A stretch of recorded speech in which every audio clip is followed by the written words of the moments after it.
Charlie Crist, governor. Charlie Crist, the candidate. You know me. I grew up here.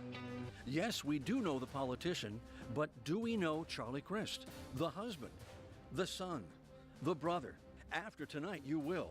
This next hour is about getting to know Charlie. We're sitting down for a one-on-one to talk about it all. And in the end, you'll know Charlie Crist, the political leader, and Charlie Crist, the man behind that politician.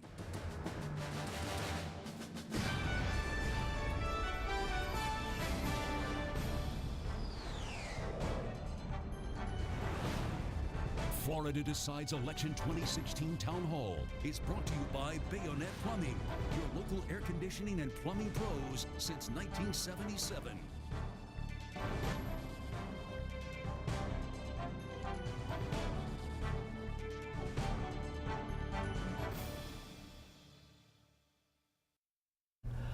Charlie Crist, the former Florida governor, welcome to the stage tonight as we talk politics and more. Glad to have you with us tonight. Great to be with you, Al. Always a pleasure. In the audience, we have a number of people that have stopped by to ask you some questions tonight. Thank you, audience, for stopping by. We'll get to you a little bit, so just sit tight as we continue our conversations. And Charlie, I'm going to call you Charlie tonight because we're going to keep it really informal. I've been called a lot worse, so Charlie's fine. And you can call me Mr. Anchorman. No, okay, I'll do that. I'm totally kidding about that. That was a movie, wasn't it? Anyway, so let's start out from the very beginning. Yes, sir. Your dad, we know that he inspires you a lot, but he's a medical doctor. Your late sister taught science. Another sister was in the medical field, but you ended up being a politician. How did that happen? I don't know. I guess I just got lucky. I prefer the term public servant. Public servant, to be honest. Politician almost has a pejorative connotation to it, I think, to some people, and I understand it, but I really have a calling for public service, to be honest with you. It's what gives me joy, helping other people, trying to improve their lives, whether it's trying to get their Social Security check or make sure their Medicare payments are on time and they get the prescription drugs that they need that aren't costly. This really is what makes me happy, and I've enjoyed it my entire career, to be honest with you, as Attorney General, as Governor, Education Commissioner, and even as a state senator from this area. So it's been a lot of fun, and I learned a lot about it from my father. When I was a kid, you know, as you said, he was a family doctor. He just retired about 3 months ago. Oh boy. He practiced for 55 years here, believe it or not. Oh my goodness, hard to imagine. But when I was a kid, my dad ran for the school board, and it was a joy to campaign with him. First time I did campaign, I was 9 years old, Al, and we went down to Lake McGorry on the south side of St. Pete. There was a picnic on a Saturday afternoon, and Dad brought me with him, and he said, "Arlie, why don't you come with me?" And for those of you who may not know, when I was a kid, my nickname was Arlie because my older sister couldn't pronounce the CH. So it stuck for a while. Oh, Arlie, okay. Yeah, so at any rate, you can call me Arlie too if you want. Yeah. But anyway, so I was with him and handed out his literature and stuff and just enjoyed the interaction with people and have enjoyed it ever since. What's the negative side of it? Because I'm not trying to paint the negative picture, but what's the toughest part of it? It's one thing to say you're a public servant, but it's another thing to know that you can't solve everybody's problems. Well, that's true. You know, for me, there's really not a negative side of it. It can, from time to time, be frustrating, as you suggest. And you want to make sure that people have good lives, that their utility bills aren't too high, that their insurance bills aren't too expensive, that they have somebody who really looks out for them and will protect them as a public servant. That's what I did as Attorney General. I remember working with a guy named Jack Shreve, who was public counsel when I got elected Attorney General. I hired him into our office because I just admired his work and how he fought for people against utilities and phone companies. And we were able to save about $400 million from going up in terms of bills because of Jack Shreve's good work. And I'll tell you a side story. This relates to political parties, which is always kind of an issue. Yep. I was a Republican at the time and retained Jack. He came into the Attorney General office and did great work with us. And I remember after I hired him, we had a press conference to announce it. He had been a former state representative from Brevard County, I believe. And during that press conference, a great journalist named Lucy Morgan, who was with the St. Pete Times and later Tampa Bay Times. I remember her, sure. She asked a question. She said, General, they call you General when you're Attorney General. Yes, they do. She said, General, why did you hire Jack? And I basically said, because I think his work is great. That's why. She said, did you ask him what party he was? And I said, no, I didn't. And Jack, I said, what party are you? He goes, I'm a Democrat. And Lucy said, how do you feel about that? Or words to that effect. I said, it doesn't bother me. I don't care one way or the other. We're all Floridians first, and we're here to work for the people of our state. And I'm honored to have Jack in our office. Mm-hmm. Why is it that when we see government that seems to be working most effectively, people really don't care whether you're an R or a D? I mean, we see that in mayor's offices, in particular in Tampa and in St. Petersburg. Indeed. Why can't that carry over onto the larger scale? Because you're in a race for Congress, and it doesn't seem like Congress, everybody wants to know what the D and R are. Well, it should be, as Rick Kreisman and Bob Buckhorn, I think, set a great example. We're very fortunate to have those people in those positions in St. Petersburg and Tampa. But it should be less partisan. I think one of the things I hear on the campaign trail, probably more than anything else, is I'm tired of the bickering, I'm tired of the finger pointing. You know, you guys need to get along up there, guys and gals, and do what's right for the people of America, and in particular here, the people of Pinellas County in Florida.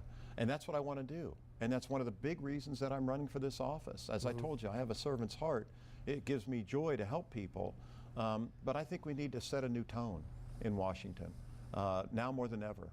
This has been kind of a crazy election year. Kind as we of? all know. Kind of? I'm trying to be kind. Okay. I'm trying to be kind. It's been crazy. And I think people are anxious for the next few weeks to be over, and the election to stop, and then hopefully good governing to begin, because they deserve better. And I'm tired of it just like they are. And we need to work together for their benefit because we have challenging issues ahead. It's a well-known fact that you switched parties, and I want you to take me through what you did. I know you say that the party left you, you didn't leave the party, but take me through the why you decided to go the independent route and then why the Democrat, because at the core, some of the principles that the Republicans and the Democrats are fighting for are kind of diametrically opposed to each other. So walk me through that process first, your first switch. I can remember in 2010, I was running for the U.S. Senate at the time. Right. And Marco Rubio was in the race and Kendrick Meek. And I was running as a Republican initially. And remember, 2010 was sort of the rise of the Tea Party in America. Yes, it was. And I remember going to some events around the state, one in particular outside of Gainesville, Florida. And it was a Republican rally. And Senator Rubio was there, and I was there with Carol. And we each had an opportunity to speak on stage. It was a cookout. So it was outside. It was a very pleasant evening. Maybe 500 or so people were attending. And not long before that event had occurred, I had been with President Obama in Fort Myers. You may remember, Al, right as we were coming into 2009, after 2008 and the Great Recession, one of the things that was put forward to try to get our country out of that was the Recovery Act, or the stimulus, as it was called. And I remember my economic chief in Tallahassee saying, you know, to my question, you know, Jerry McDaniel is his name, you know, we're having a tough time. Money's not coming in because of this recession. How are we going to make ends meet and pay teachers and firefighters and police officers and keep things running? And he said, well, the president has a plan. And this was in January of 2009. And so I said, you mean the new man, the new fella, President Obama? He said, that's right. I said, well, I'm all ears. What's the plan? He said his plan is to give you and the state of Florida $12 billion to keep us from going in the ditch. I said, that's fantastic. God bless him. And so I decided to accept it. And then he invited me to come be with him in Fort Myers the next week because he was going to be there to talk about the plan. But when the invitation came, the White House called our office in Tallahassee. Sure. He said the president would like to invite Governor Crist to come down to Fort Myers to be with them. And I said, sounds great. Tell him I'll be there. And someone on my staff said, are you sure? And I said, am I sure? Why do you say that? I said, well, he's a Democrat.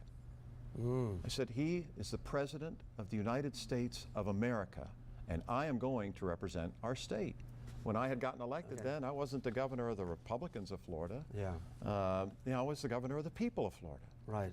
And they all deserve representation and somebody who looks out for them. So I went. So fast forward to the Gainesville picnic. Right, yeah. I'm up speaking and I'm wrapping up my speech, and some guy in the back yells out, why don't you go hug Obama again? Because I had hugged him in Fort Myers, which was kind of the end of me as a Republican at the time. But that was the first inkling I got of something different going on in my former party that I wasn't very comfortable with. Right. Let me move on to another question. Yeah, you were Florida's Attorney General and a governor. What experience do you think prepares you for a job in Congress? Because they're a lot different. They are different. I also was a state legislator. Right, yes. I served in the state Senate, so I know how a legislative body works. I understand about filing legislation. I think all of those positions were very helpful, though. I mean, think about it. You're a state senator, you're trying to focus on anything, education, environment, ethics, economy. You know, as Attorney General, justice, civil rights, fairness to people, making sure their rights aren't trampled upon. And then as governor, you're looking at all kinds of issues all the time for everybody in the state of Florida. What could give you better experience to represent Pinellas County citizens in Washington, D.C., than that multitude of experiences which hopefully developed into wisdom? And I think they have to some degree. I have a lot more to learn. I hope I always do. But I think all of those different experiences can only help. All right, so you and David Jolly. Now, I've interviewed both of you gentlemen a lot. And when I talk to people about them, I said, you know, you'd be surprised how much alike they are. They both have good hearts. They're both very charismatic. They both explain their points very well. So what sets you apart from your opponent? Oh, that's a great question. Issues, I would say. You know, I think it really comes down to things like Social Security, for example. In the past, Congressman Jolly had lobbied on behalf of groups that wanted to privatize Social Security. I could not do that, ever. I want to protect Social Security. I can't imagine handing, you know, Social Security, something that is so sacred to our senior citizens, to, you know, hedge fund guys on Wall Street. I mean, we just talked about it, the Great Recession in 2008. We had a Great Depression in 1929. The last thing I would want to do is take a risky move like that. I think it's in a good place. I think it's where it needs to be. And then on Medicare, we have a difference of opinion. You know, I wouldn't want to try to privatize that either, or voucherize it. And he's looked at those things, and I just don't think that's right. So we have differences of opinion. I respect his right to have them, but I think my values are more in line with Pinellas County citizens. All right. Okay, now we're going to go to break shortly, but we're going to have some fun right now with some rather unusual questions, okay? Okay. Now, these are rather quick answers. I thought you said there were no gotchas. Well, what he doesn't know is on the backside of this card. No, I'm just kidding you, totally. So here we go with some of these a little more fun. Name one thing you still have from your childhood. One thing I still have from my childhood. Oh, that's a great question. I don't know. My love of people. Okay. Really. Okay, okay. That's true. What's the last thing you ate? The last thing I ate? Vitamins this morning, if that counts. No, I had some soup for dinner last night. Okay, what kind was it? It was split pea, Ooh. which I really like. With ham in it too, right? A little bit of ham. A little bit of Not ham. too much. Pets, do you have any? No, not right now. Okay. Did have a dog named Sandy when I was a kid. Okay. She was great. Biggest accomplishment? Biggest accomplishment? Trying to be a good son, good husband, a good family member. I want them to be proud. Okay. Bad habits? Bad habits. Oh my gosh. Maybe a little too anxious. Probably why my hair is white. I don't know. Oh gosh. Any tattoos? No. Okay, okay. Do you consider yourself a morning person or a night owl? A morning person, definitely. I wake up 4:30 in the morning. Oh, when it's dark Work out, like that? swim, as you may now know. Yeah, yeah. Yeah, I wake up early. You and I would not get I'm along an that eager way, guy. Charlie. A place you've never been but you want to visit? South Africa. Oh, really? I'd love to see it. I've not ever been there, and you know, I think that Mandela's leadership there was extraordinary. And of course, I watched a movie about it and read about it. And Carol and I both would like to go to South Africa. Not to space, not to Mars. I wouldn't mind a space trip. Cuba, Honestly. Cuba maybe. Cuba for sure. Okay. Cuba all for right. sure. All right, we've had fun with these questions so far. Thank We you, have. Charlie. We're going to switch gears from politics now, and we'll come back. We'll be talking about some of the hot topics like the sewage spills and race relations. Plus, our live audience has a few questions for the candidates, and we'll be getting those in this segment. So please stay with us for our town hall with Charlie Crist.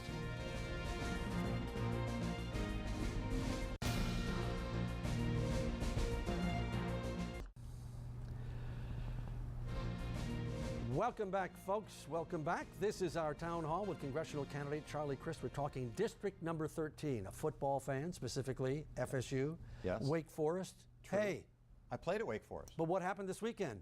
FSU won. They usually do. Well,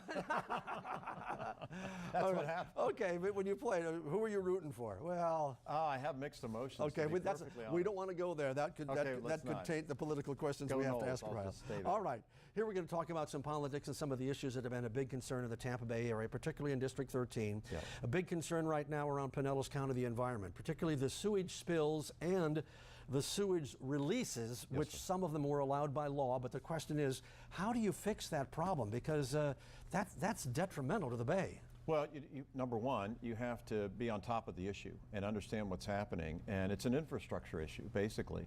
We have to modernize our infrastructure, just like we do our roads, our pipes as well. And it occurs to me that whether it's the city, the county, the state, or the federal level, it needs to be an all hands on deck approach. And that's why in the first debate, frankly, I was kind of disappointed that David Jolly had not been involved or engaged in the issue. Remember, over 200 million gallons of sewage went into Tampa Bay and Boca Ciega Bay on the west side. And look, if you care about the people that you're supposed to represent, you get engaged. I mean, I know that from my experience as Attorney General and 8 hurricanes and, you know, making sure that we were there when they happened, or the BP oil spill when I was governor, and we got out to the Panhandle and those beaches and did everything we could to work with the Wildlife Conservation Commission, with our federal authorities, and it's all hands on deck when you have a natural or, you know, unnatural disaster like that. Could Congress provide some funds in that, or is that pretty much a state and city issue? Of course they could. I mean, you know, they are the appropriators in our country. They hold the purse strings in America, the House in particular. And so they did it for Flint, Michigan. They did it for the floods in Louisiana. Why couldn't they do it for us right here? But if our congressman doesn't get engaged and ask him for help until, frankly, after I asked him about it at the debate, I said, do you need an invitation to serve? Because he said he hadn't asked. And I said, well, why didn't you? He said, because the mayor didn't ask me. And I'm like, you shouldn't have to be invited to protect and work for the people that you're supposed to serve. That's how I've always looked at it, and it kind of surprised me. But of course, the federal, the state, and the local can all work together. I mean, Mayor Kreisman has worked incredibly hard. I'm very proud of him. And a lot of this came about in the administration before him when they had shut down a previous plant at Albert Whitted Airport. But he's on top of it. He's handling it well. He inherited it, but boy, is he getting it righted. And I'm proud of him. All right, let's talk about this. This is more of a complex issue, and I really want to get a good discussion on this. St. Petersburg has had what you would call a riot that involved with one police officer shooting a young man, Tyrone Lewis, I guess was his name, back years ago. Yes. There has been a lot of tension between the black and white communities, for whatever reason it is. Voters are calling for leaders like yourself to get involved, to try to come up with some kind of solution. And I'm going to start out with you. Do you agree there's a problem? Of course there's a problem. You know, we have tensions in our country. Sometimes they're between political parties. Sometimes they're between races. Sometimes they're between law enforcement and minorities. You know, to say that they don't exist would be foolhardy. They do exist. But I'm very proud of Pinellas County. I think that we live in a place where people respect one another and are very good toward each other. Mm-hmm. Is it perfect? Of course not. But we have a great chief in Chief Holloway in St. Petersburg. Holloway, excuse me. Right. And he's doing a tremendous job. I've had the chance to meet with him and some of his top lieutenants. And you know, the department here has done a great job, same with Clearwater, and I think we have a lot to be proud of. But you know, there's always more to do. There's always more understanding that you can have. You can have community policing, for example, which I think is a positive. You can have bias training so that when a police officer is involved in a situation and perhaps involves a minority, that they don't jump to a conclusion irresponsibly. They've had good training to be able to avoid that. Isn't it all, it's very difficult sometimes when you try to have discussions about race, because when people start talking about it, some people will label you a racist simply because you want to talk about it. So how can you talk about it without being labeled a racist and yet come together and say, this is the solution that we need? Well, I think you talk about it in terms of just being honest about it. You know, these things are happening in a certain part of our community, but they're not happening in other parts of our community. And you have to ask the question why. You know, I'll give you an example. We have 5 elementary schools in South St. Pete that the Tampa Bay Times did a series about called The Failure Factories. Unfortunate term, but you know, it is what it is. And they're all in South St. Pete, which is pretty much a minority area. Now, why is it that those 5 schools are in that part of our community and not so in other parts of the community which aren't minority? you have to wonder. And so I want to give great credit to Kathy Castor, a wonderful member of Congress, who brought in the Secretary of Education, Arne Duncan, from the United States Department of Education to look at these schools. They opened up an investigation. It is ongoing now to see if maybe some of the lack of funding or other issues were discriminatory in some way. You have to face the issues. I mean, like I did as Attorney General. You know, we had a case that came before us when I first got elected Attorney General. After I had to change the law, I had to change the law so that Florida's Attorney General could bring a civil rights case. He had to wait for the U.S. Attorney General before. But under the new law that I fought for, we were able to investigate a hotel in Perry, Florida called the Southern Inn, Al. And there was a minority family, African-American family, enjoying a family reunion one weekend. Some of the children went to swim in the pool, and the owner of the hotel went to the pool that morning, his words, "No coloreds in the pool." We caught wind of it in the Attorney General's office, and I launched the investigation. We sued them. We found that they were guilty of being discriminatory, and the result was that that individual can never do business in the state of Florida again. It's called doing what's right and doing justice and standing up and understanding when a wrong is done, you have a duty to right it. And that's what we need to do with any of these relationships. Right it. Do well to others. Let's move on to something else. And this one is very controversial. And again, I've got a couple of follow-up questions. It's about Obamacare. Nothing that Washington creates is absolutely perfect. Everybody admits that. Hillary Clinton has even said that she would be making some tweaks to it. Do you think it needs to be tweaked? And what would you tweak about Obamacare to make it work? Because financially, it doesn't look like it's working in terms of the number of big companies that have dropped out of coverage. Some of the rates have been increases to 40 to even 60% in some cases. What would you tweak to make it better? I think we could use some governors around the country that support it, because that's been a real impediment. And unfortunately, it's been a partisan kind of thing. It is that way here in Florida. And you know, to have the governor not embrace it and have places where people can sign up, Kentucky's a better example, where the former governor, Governor Beshear, you know, had places where people could sign up all over the state of Kentucky, made it much easier, dealt with insurance companies by having state regulators that would keep rates down. Cost is the major concern I have about it. Right. The major things that I support about it, and why I wouldn't vote to repeal it, as my opponent has over 60 times, I believe, is the fact that it's taken healthcare discrimination out of the equation. What do I mean by that? If you're a woman, the rates are not set at a different rate than they should be. If you have a prior condition, a pre-existing condition, insurance companies under Obamacare, if you want to call it that, they cannot discriminate against you. They have to take you and they have to cover you. That's a good thing. In addition, young people can stay on their parents' plans longer, keeping their rates lower. So there's a lot of good to it, and more than 1 million Floridians are dependent upon it today. So I think we have a duty to protect it, to improve it, and to keep it going. If Hillary Clinton is elected President of the United States, would you be in favor of going to a single-payer system or not? I don't know. I think I'd have to study it, to be honest with you, Al. A lot of people talk about that as a concept. I think the first thing we need to do is we need to have some improvements to the current system. And once we do that, maybe we can look at other ideas going forward that could be beneficial. Let's talk about veterans, a big issue. Veterans have had a hard time. We know that through all the investigations that were done. The waiting list was long and long for many of these veterans. Would you be in favor of allowing veterans, if they need care, just to go to whatever hospital they can find, just so they can get taken care of, and they should have the right to be able to do that? Not do away with the VA system, but allow it as an ancillary. I would. You know, I mean, let's think about who we're talking about for a minute. These are people who were literally willing to risk their lives. Some of them lost their lives, protecting you and me and the people of our country. I don't think there's enough we could possibly do in order to reward them for their courage, for their bravery. And so whatever makes it easier for them and more affordable, frankly, to get the kind of care that they deserve and they have earned, we need to provide it for them. And so I will fight very hard for our veterans. I see them every single day. You're right. Oh, sure. We're a county that's blessed with a lot of veterans. And it's wonderful to be inspired by them when they wear their hats with the name of the ship they served on, perhaps, or, you know, they have a shirt that they're wearing and they're proud that the emblem of the Air Force is there, or the Marines, or whatever it might be. And it kind of lifts you to see public servants like that throughout our community. But we need to lift ourselves to them and make sure we're doing everything for them we possibly can. And that's why I thought it was unfortunate that my opponent, as recently as 2015, voted against an additional $15 million to help veterans through the VA. I think we need to support them always, not the opposite. All right, next one can be summarized in one word. Well, maybe more than one word. It's called transportation. Oh my. We're going to show you the Howard Franklin Bridge. Okay. There it is right there.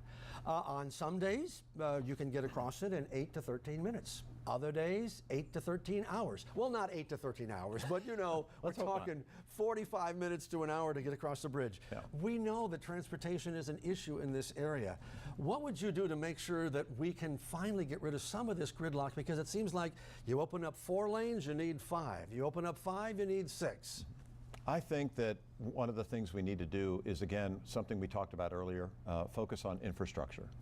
I know that Secretary Clinton, if she is the one who gets elected, has talked about allocating $520 billion into infrastructure alone. Things like highways, bridges, hopefully water pipelines, in addition to other things that would provide an enormous amount of jobs, tremendous job creation. You know, it's really been since, I guess, Eisenhower, since we have a concentrated infrastructure program when we, you know, developed our highways in this country. It's time we do it again. We need to, you know, beef up our ports, our airports, you know, especially in this area. We're surrounded by water. And you know, it's obvious to me that we want to make sure that the Howard Franklin, the Courtney Campbell, the Gandy, the Skyway, the Bay to Bay, all of these bridges are strong, they're secure, and they're adequate for the capacity. We are growing rapidly, we know that. No Throughout kidding. the state, almost 1,000 a day. Yeah. And so we need to keep up with that, and I would be very excited next year to see some of those funds come here to Florida. Just very quickly, are And we right here to Pinellas. Yes. Are we still a donor state? In other words, we end up giving more money to the transportation budget than we get back. No question about it. We always have been. Well, how do we not be that? Well, I think how we not be that is get people elected Pardon to my Congress. No, I've heard worse.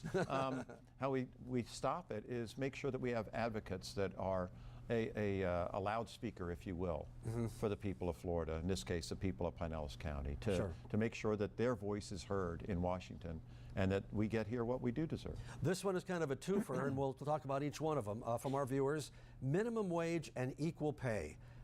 Why is minimum wage essential in your mind? Fairness, fundamental fairness. You know, to not have the minimum wage be what it needs to be so that a family can make ends meet, or that the parent has to work 2 or 3 jobs to make them meet, it's fundamentally unfair.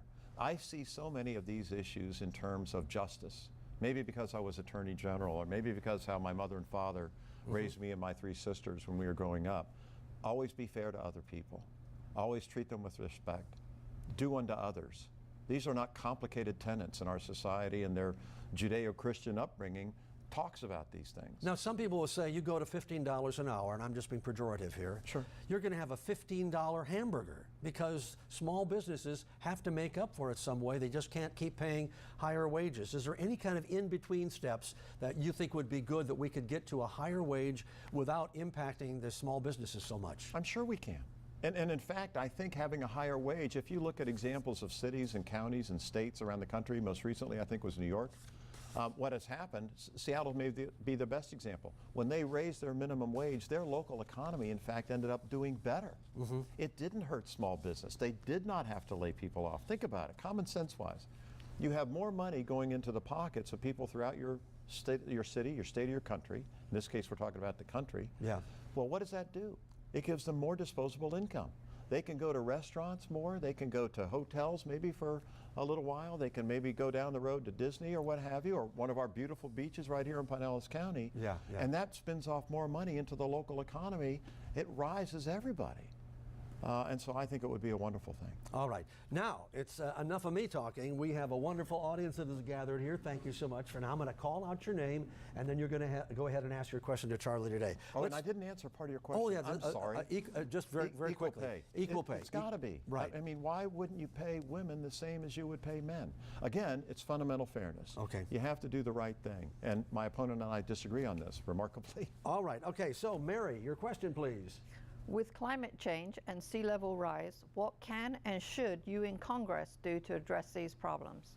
Oh my gosh, that's a great question and such an important issue. I was addressing it back when I was governor, and that's been a little while ago. In fact, if I'm not mistaken, I'm the first governor of Florida to hold a climate change summit. I did so with Arnold Schwarzenegger and Robert Kennedy Jr. We held it in Miami. And one of the reasons we did it there is the fact that in Miami-Dade County, you could literally see, 10 to 5 years ago, on a place called Alton Road on Miami Beach, would be flooding when it's not raining. Think about that, flooding when it's not raining. That means the water's rising. And that's what was causing the problem. We had rising sea level because of climate change. I believe in it. I know it exists. I can see it when I drive around Pinellas County now. Carol and I live downtown St. Petersburg. And like this morning when I drove over to visit my mom and dad, going around Coffee Pot Bayou near Snell Isle, it's higher. Believe me, it's higher. Yeah. And so I know that it's real. I know we need to address it. We need to reduce our carbon emissions. There's so many things that we can do to stop it. Go to clean energy, solar, wind, instead of all this gas and oil. We're the Sunshine State. We should be the leader in not just America, the leader in the world. Frankly, we're right here in St. Petersburg. We're in the Sunshine City. Don't say that too fast. In the Sunshine State. And we really should be the leader in solar energy. I've got a great friend, Scott McIntyre, who has been pushing this and partnered with Great Bay Distributors here locally to have a solar roof on top of their business. And it's saved them so much in their utility bill. Utilities don't like it. And I'll make a point here. Amendment number 1 on your ballots on November the 8th, in my humble opinion, you should vote no. They talk about it being solar, it's anti-solar. So that's just my recommendation. All right, let's go to Nikki. You have a question, please. Yes, Charlie, affordability is a key element of college opportunity. Educational expenses at public colleges and universities are expensive. What is your stance on tuition and the policies to mitigate them? Higher education now, it's a necessity that's being charged as though it's a luxury. It's a necessity for many people. Now, I mean, it's not for everybody. I understand that. And having good training for other trades and things of that nature is very important to me too, and I think very important to a lot of people. Welders make a pretty good living these days, as a matter of fact. But for those who want a higher education, you have to make it affordable. The President and Secretary Clinton talk about the fact of having community colleges be free. Well, why not? We're the richest country in the world. And we want to give our kids, our young people, an opportunity to be successful for the rest of their lives. We're not only the richest country in the world, we're the richest country in the history of the world. So I think these things are pretty fundamental. I believe education is a civil right, and I think we ought to make it affordable. If you have to take a student loan, however, we ought to at least give you the opportunity to refinance it. We do it for a mortgage. Why not do it for something so fundamental as your education? I think just apply common sense. Do what is fair. Do the right thing. And that way people can have a greater opportunity to live their dreams. And they should have that opportunity. And I'll fight for it. All right, Sid, we got a question for us, please. Go ahead. Governor Crist, innovation is very much alive again. To that end, we are involved in a startup that's just relocated to your constituency. Access to STEM-focused workforce is critical to our success. What can we do to attract top talent to consider leaving MIT and Harvard and Stanford and MUD to consider relocating to St. Pete? Good question. It's a great question, and you couldn't be more right. We're blessed to live in a time of rapidly expanding knowledge and the opportunity to get knowledge in many ways, which is exciting and should be. But STEM education, which is science, technology, engineering, mathematics, I think a focus on those fundamentals is very important in K through 12, if you will, here. Listen, I'm a graduate of St. Petersburg High School. I went to public school here in Pinellas County, Bay Vista Elementary, Bay Point, Riviera Junior High, back when they called them junior highs, and St. Petersburg High School. And I'm very proud of that. And, I feel like I got a great education, but we have to stay focused on it. And to do right for any community and attract new talent, one of the first questions any employer will ask are, how are the schools there? How are they treating their young people? Are they giving a good education? Again, back to St. Pete High, because I'm proud of it, they have an international baccalaureate program that is extraordinary. I mean, go Green Devils, they're doing a great job. And you have other programs at Lakewood with computers, and I could go on and on. Gibbs with, the arts, it's wonderful. But we've got to keep offering these things and keep trying to improve them so we continue to, we attract a lot of people. We live, I am very biased, in the most beautiful place I've ever seen. It really is, with the greatest people. And so we attract them a lot that way with tourism, which is critical to our economy. But the STEM education, science, technology, engineering, and math, very important as well. I couldn't agree more. Winnie, your question for him, please. Well, public servant, Crist, you've always supported women's right to choose, and we appreciate that, but women want so much more. And what we want is a planet we can live on with all of our children and all of our relatives around the world. Yes, ma'am. We want clean air, clean water, good food that is grown in a good way instead of corporate agriculture, which sometimes gives us food that really isn't even food.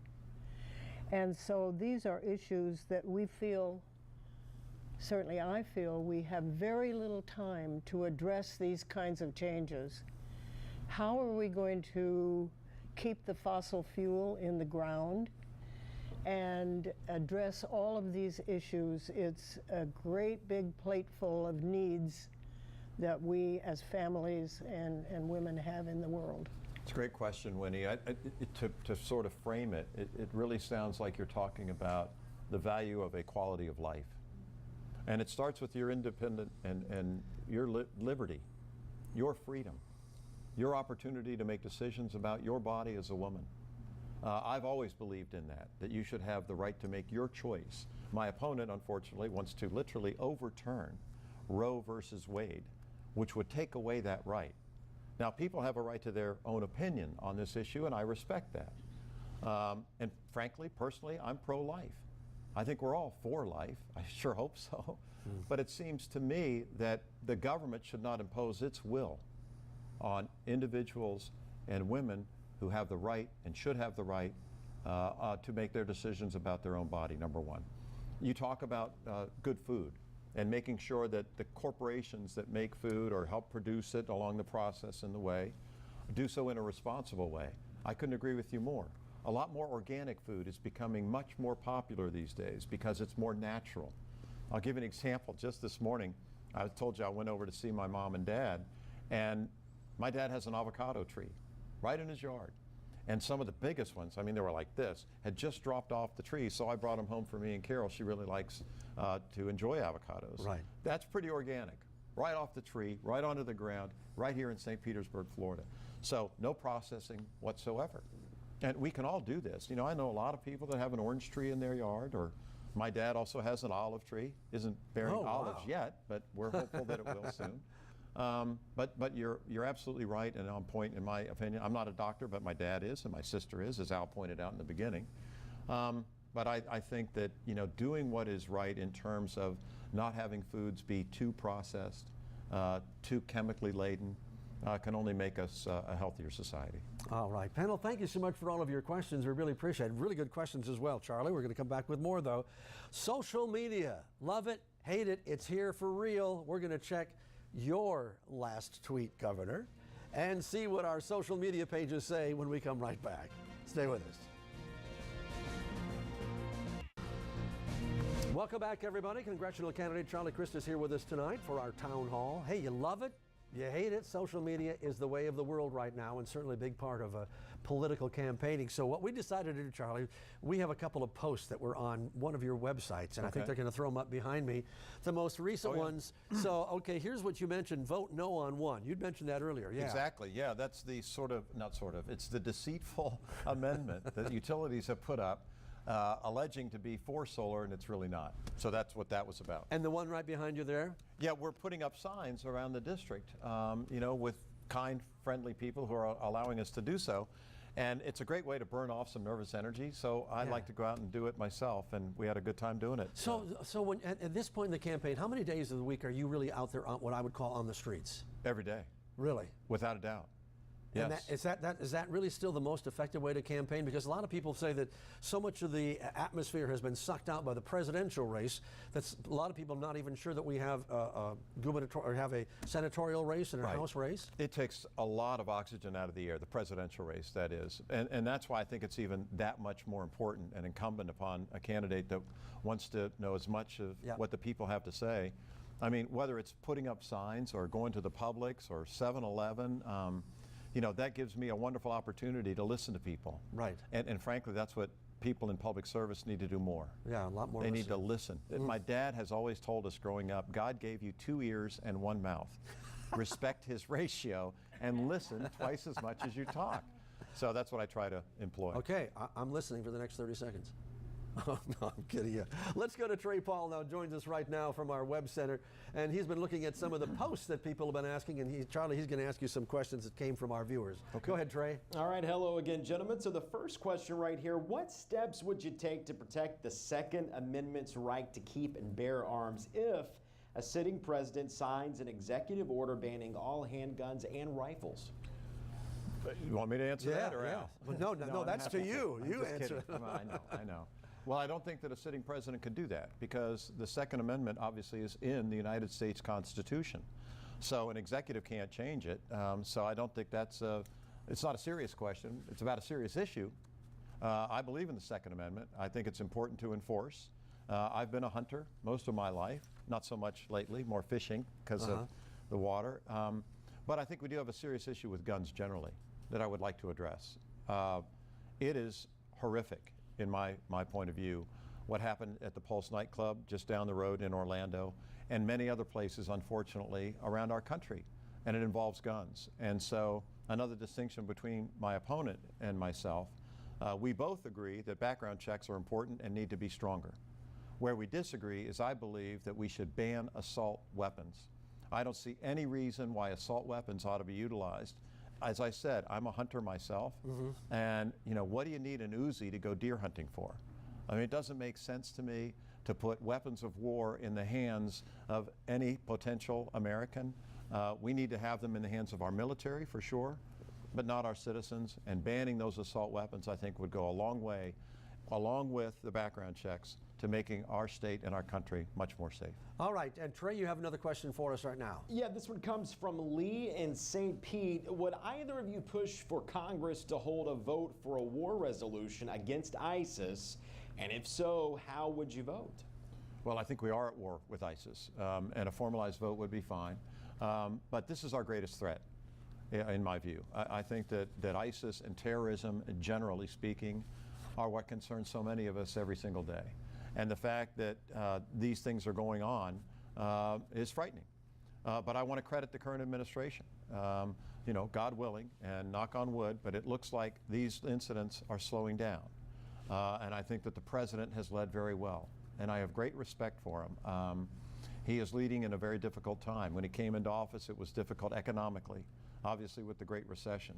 But now, with the kind of things that are going on around the globe, again, I think this administration has been responsible. They have been steady. They have been clear-eyed and serious. And that's what we need in our next president.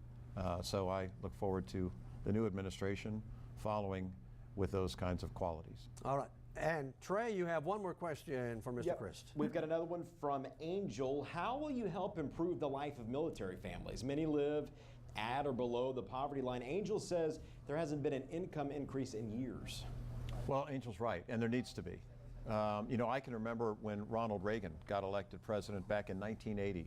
One of the very first things he wanted to do, and God bless him for it, was raise the salaries of our personnel in the military, whether it was Air Force, Army, Navy, Marines, what have you, Coast Guard. And so I think it's important to show the respect that the people in the military deserve, just like we talked about earlier, as we should for our veterans. Show them the respect that they deserve each and every day. Well, how do you do that in our society? One way you do it is you give them more compensation. That's what I think we ought to do to our school teachers. Give them more compensation. Give them the respect that they deserve. And I think we have to do it as it relates to our military. And I would fight for that. And Trey, you have one more burning question that we'd like to have answered. This is our last question. It's our most serious question. I hear no one has ever asked you, what's your favorite icy flavor? Probably cherry. Cherry or blueberry. Good answer. Great question. Yeah, thank you. Thank you. I try. And I love ices because they keep you cool when you're out putting signs up like that. now really keep you on bud. And Yes, Carol's favorite flavor? You know, I don't think she's much of an icy drinker. Oh, no. She likes Starbucks coffee. I went out and bought it for her this morning Oh, you're because very I love her kind. to death. All right, we got a couple more issues I want to talk about, and we'll kind of move. You don't have to have long answers on these, Charlie, if you would. Let's talk about a balanced budget. And I had asked you this before on political connections. You had even mentioned that. Why can't the government have a balanced budget? Give me the arguments against it and for it, because I know you're for it. Yeah, I can't make many arguments against having a balanced budget. Think about it, Al. Each and every one of us, as family members, your family has to balance your budget, or you go into debt, which is not a good place to be. And the same way, and the same rule I think should apply to our government. Now, having been governor of Florida, I know that we have to, by Constitution, have a balanced budget each and every year. Why can't you apply that? When we're a state of now more than 20 million people, we're a big state. Yep. A huge economic driver.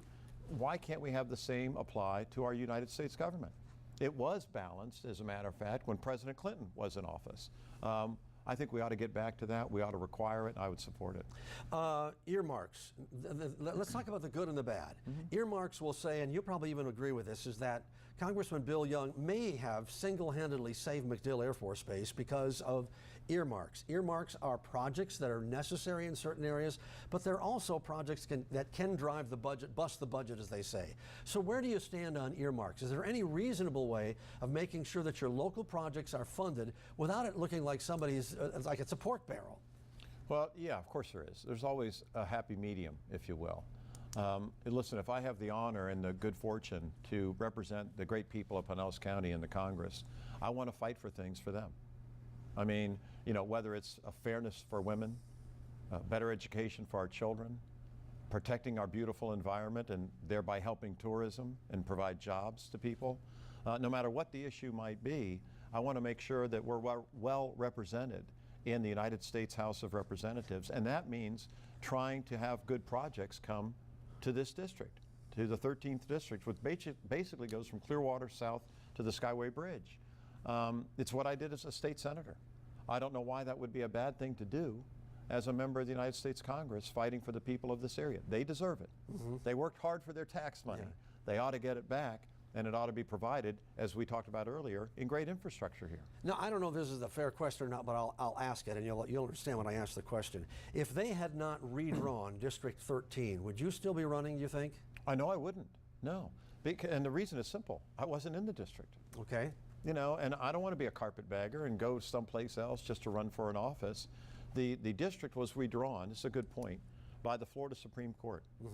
Before that occurred, downtown St. Petersburg and South St. Petersburg were excluded because of gerrymandering by the Florida legislature.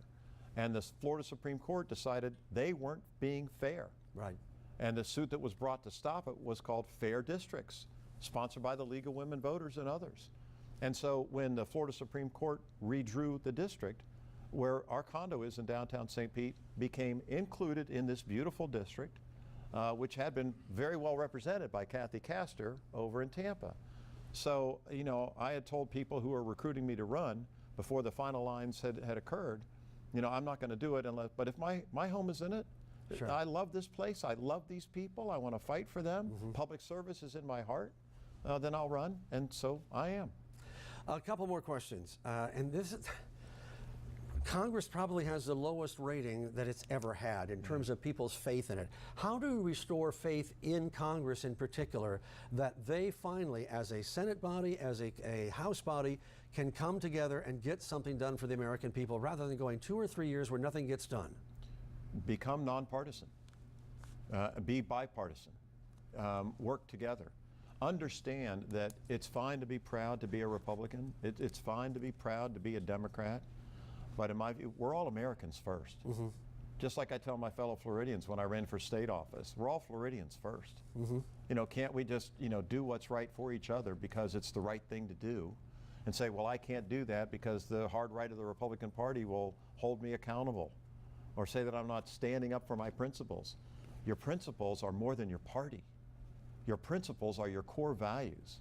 As we touched on earlier, being decent to other people, trying to do what's right to make sure that every person, no matter what the color of their skin, what their sexual orientation, what country they may have been born in, that in this country, this special place we call the United States of America, everybody has an equal chance to live their dream and do anything that they want to do in their future.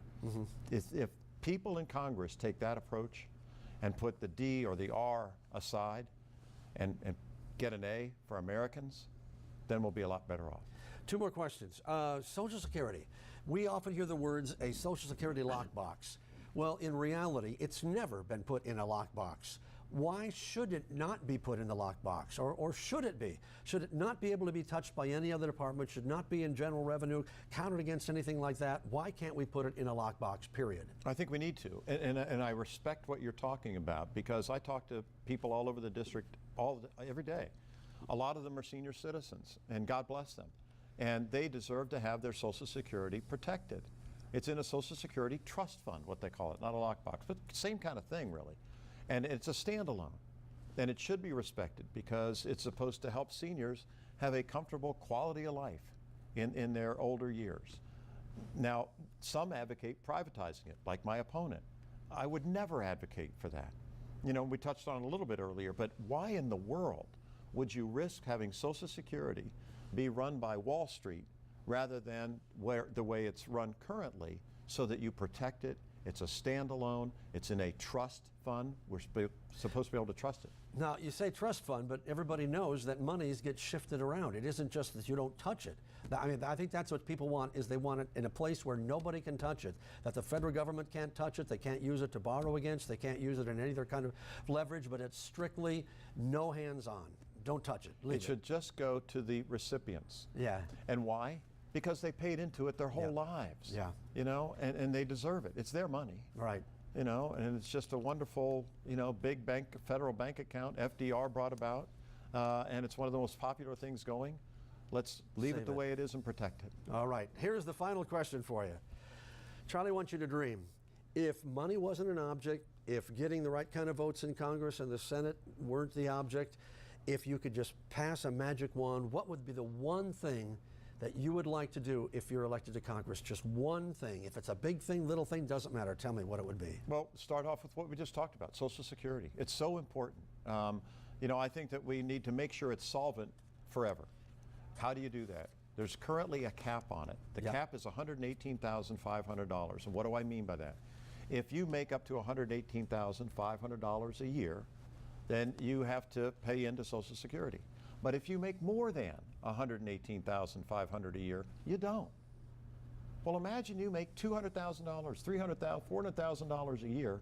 Why shouldn't you have to participate and have a duty and an obligation to pay into it? You should. Right. And you're even more able to, because you have that kind of income. Do you think there'll be legislation that'll be proposed along those lines? I'll propose it. Absolutely. And we need to do it because why? It's the right thing to do. It's fair for everybody. And it would keep it solvent forever. We wouldn't have to worry about it ever again. And one other thing I would do with Social Security also. And that is, I think that we need to stop what I call the double taxation. Yes. You're taxed on your money when you make it as income, initially, during the course of your life. But then again, when you get the Social Security as a recipient, the government taxes you a second time. We should eliminate that. Again, why?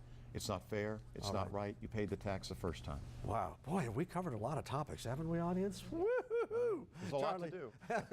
Hey, thank you again. And of course, you're watching Bay News 9 Florida Decides Town Hall 2016 with congressional candidate Charlie Crist. Now, we have even more of our interviews on our website, including some questions we didn't get to here coming up next. Also, our one-on-one with his opponent, Republican Congressman David Jolly. Again, thank you for your time. Thank you to the candidates. And thank you, studio audience. How about a round of applause for you and for our candidate here today?